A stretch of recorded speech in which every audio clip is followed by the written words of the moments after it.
Hey everybody, I'm Monica McKenzie, joined by Rhett McGibbon to talk about the D1 women and their upcoming nationals tournament. So the talent has been really up and down this season, rankings-wise, pretty much all over the place who's going to be a #1 each week. Yeah. How does that make things interesting for the nationals tournament coming up? It's going to be a lot of fun. Like in the past, you always thought it's either going to be Liberty or Miami of Ohio. Now you've got other teams in the mix, and there's 4 or 5 contenders really this year, which makes nationals that much more fun. Like who wants to watch the NBA anymore when you know it's either Golden State or it's going to be Cleveland? So this year in nationals, it's really up in the air.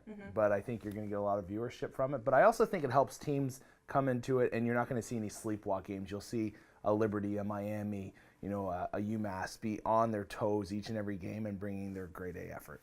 And the Liberty Flames D1 women's team is the only team here at Liberty to win a national tournament so far. So how does that sort of lay the groundwork for them to do it again this season? I think it's obviously going to be huge for this group in the sense that you've got your leaders, you've got Chickling, Burrell. They've won a national title. They know what it takes. They know how hard it is, how difficult.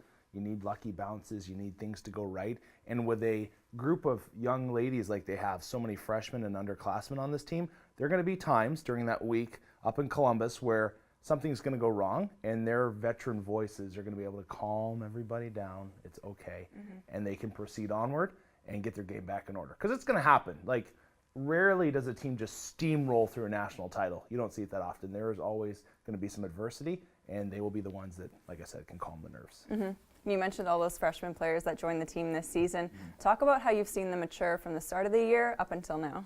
Yeah, it's an interesting case. You've seen it with Liberty D1 men and women, a young group of players. And yeah, there's mistakes. You're learning what college life is like. You're learning how to play a college game, which is different than juniors or what you've played in the past. It's just a different lifestyle. So, they've matured. They've matured as hockey players. They've also matured as people. And you're starting to see it come together and gel quite nicely for both groups. And lastly, talk about your nationals predictions. Who you think might win it all and how you think Liberty is going to perform?